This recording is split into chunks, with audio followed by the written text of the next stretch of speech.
I think despite what a lot of people might think from the outset, I'm not superhuman. I am just an average guy in many respects. I'm a science teacher. I'm a school teacher. But I think what has set me apart and allowed me to do something that no one else has ever done before, become the first man to break 3 hours for 100 miles on a bike, is mindset. And I think that's what I want to share with people more than anything, is this attitude I take and approach to many things in my life, where in the initial instance, people think that what I claim to be able to do is impossible. But I don't make wild and bold claims about being able to do things like cycle 100 miles in under 3 hours without anything to back that up. So I love sport. I've been a competitive athlete, and it's something I've been chipping away at over a number of years. It didn't just happen overnight, and I became a national champion in Britain over a season-long competition. It's something called the British Best All-Rounder, which has run for 90 odd years. And you have to be able to perform not just on one day. There are 3 events, 50 miles, 100 miles, and a 12-hour race. And so it's your performance across the board. And you can keep repeating, you can ride different events throughout the year, but it's finding the right conditions, it's finding your right form, getting the right course. Everything has to come together. And so that really appeals to me. As a scientist, my background is in genetics, and I love physics, and I teach chemistry. I'm just mad about science.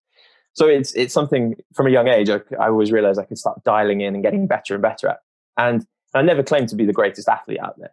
I think I have a bit of talent, but I'm certainly no Tour de France winner.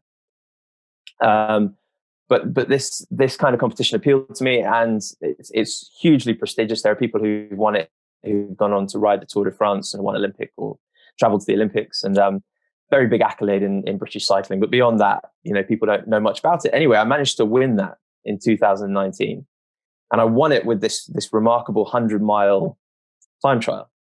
Now, on standard courses, you have to start and finish in the same place.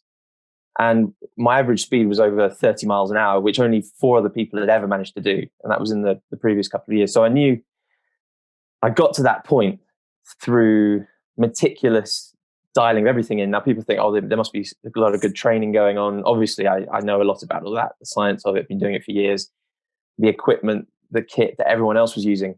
But one thing I'd like to claim sets me apart from other people is I have a very broad skill set. I like to take ideas from lots of different fields. So my master's degree was in international relations, the humanities, whereas my undergraduate degree was in natural sciences. I've traveled around the world. I've taught abroad. I'm fascinated by all sorts of things, from sport to culture to food.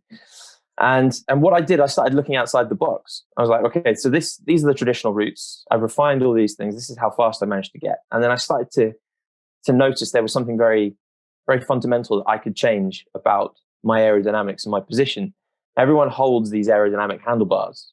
We call them triathlon handlebars. And they're just poles. And I started looking beyond the sport of cycling. I started looking at nature, biomimicry. I started looking at Formula One, and noticing that when you manipulate airflow, like a Formula One car, the most important part is at the very front of the vehicle, determining what happens to the air. So I thought, well, why aren't cyclists doing this? So I actually started designing and developing my own handlebar system, which it had storage inside, but the shape on the outside. So when I do my long distance events, I need to store food. The shape on the outside was channeling airflow around me in such a way that I was reducing my drag tremendously. And this was something no one else had thought about and no one else had done. And the rules for the races I was doing weren't constrained by just having to hold on to poles. I could create this almost fairing type shape that really improved what I was doing. So I was looking at everything. Yeah, I've got the training right. I was fit. I've got the clothing is a massive part of it. But then I started to, as I say, think outside the box and look at other sports and look at nature. And put this into the design of the bicycle and how the air was being manipulated by me. And that was one of that last component of it, that big component, came just after I'd won the British Best All Rounder. And one of my friends turned to me and he said, there is this other record, this all-out record. You don't have to start and finish in the same place. You know, we can just find out how fast a human can go. And there's this Olympian in 1993 who did this in 3 hours and 11 minutes, based on your times that you've managed to record this 100. You know, he kind of said it as a passing throwaway comment, as a bit of a joke. He's like, you could break 3 hours. And he mocked up this picture of Kipchoge breaking the 2 hour mark for the marathon. And Kipchoge is, I'm a huge, huge fan, such an inspiration to the world, breaking ground that no one had before. And I love the stories of Roger Bannister breaking the 4-minute mile. And I've always appreciated there's something very special about the first human who crosses that invisible barrier where time and distance converge. And I realized that this, you know, again, not pretending to be the greatest athlete in the world, but I realized that this was something that was within my grasp. It was something that I was capable of. So I said to him, okay, when did we start? When did we start this project? And he started to realize that I was taking this seriously, because I'm really into the numbers. I started crunching the numbers, and I thought, if we find and build the right course, we get the weather right, get my training right, you know, I can dial in my aerodynamics even more than this. This could be a world first. This could be beatable. And other people were saying to me, oh yeah, you might be able to shave a little bit of time off. And I said, I'm not interested in taking 30 seconds off this record, this 100-mile record. You know, I know I'm capable of that. I also think, based on all the number crunching, the data, I think this sub 3 hour ride is possible. And a lot of people found that strange. You know, why would you claim to want to do something that's so far beyond what anyone has ever done before? Why don't you just chip away at the record that's already there?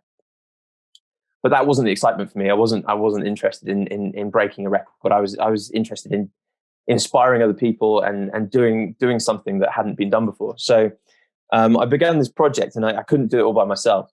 I built a team around me of wonderful people who were really passionate and really keen, and had expertise in all sorts of different things. One of the guys, Mike, is a mathematician, and he was doing a lot of the number crunching for me, which was absolutely kind of essential for my self-belief, being able to look forward and believe in the performance that was possible, and the motivation that the rest of the team and myself had for doing this.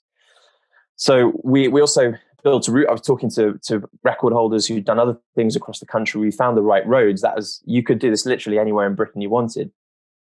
Where do you find the quickest set of roads? Well, you want a unidirectional course, so you can use a tailwind. So it's about waiting around for the right wind. I needed the officials there. I needed a follow car that could make sure they were keeping me safe and blocking the traffic. The team were responsible for all sorts of things. I needed my clothing sponsor to get all that right, a special suit designed for the high speeds that I was going to be traveling at. So I put this big team together, and we started looking at it, and it can be a bit of a frustrating game, because you don't know the day that you're going to set out, because you're waiting for the weather. I learned so much more about the weather in last year when I was preparing for this than I'd ever known before, about the patterns and what it does in Britain. And it can be a bit of a frustrating game. I was racing my normal races throughout the year, and I knew that the big wins that I'd need to push me would be at the back end of the year. And then it was my birthday on the 21st of October, coming towards the end of the year, and I was getting frustrated that we weren't getting the wins that we had. And I saw some kind of light wins, and you have to give 2 days notice before you go for one of these record attempts. So I said to the team, I think we should go for it. And this isn't the win that's going to take me under 3 hours, but if nothing else, this is the test run. We've got all this data. We know if the wind is right, and we've got a course. I think even with a low wind, I can break the existing record. I won't go below 3 hours. So that's exactly what we did. And unfortunately, the wind just completely vanished on the day. And it's amazing, because when you do these kind of things, there are observers who come out by the governing body, the Road Records Association, who officiate it. So I even had the man who'd set the record in 1993 at the side of the road, a former Olympian, just a massive, phenomenal athlete, amazing hero of mine. And I had no idea he was going to be there. And he kept popping up at the side of the road and cheering me on. And that was amazing. All these people coming out to see it. And the weather was foul. It was raining. And I broke the record by 3 minutes. I reduced the time by about 1.5%, took it down to 3 hours and 8 minutes. And people thought, that's amazing. And I said, but I didn't actually really go out there to break the record. This was actually a trial run just to make sure everything worked, to get the course right. We had some navigational issues, and it helped iron all those things out. And I said, this is just a practice run, but people were getting excited. Oh, it's put on the shelf. It's amazing what you were capable of achieving. But it gave us the data that filled me with so much more confidence, because everything that I believed was true. I just needed a stronger win.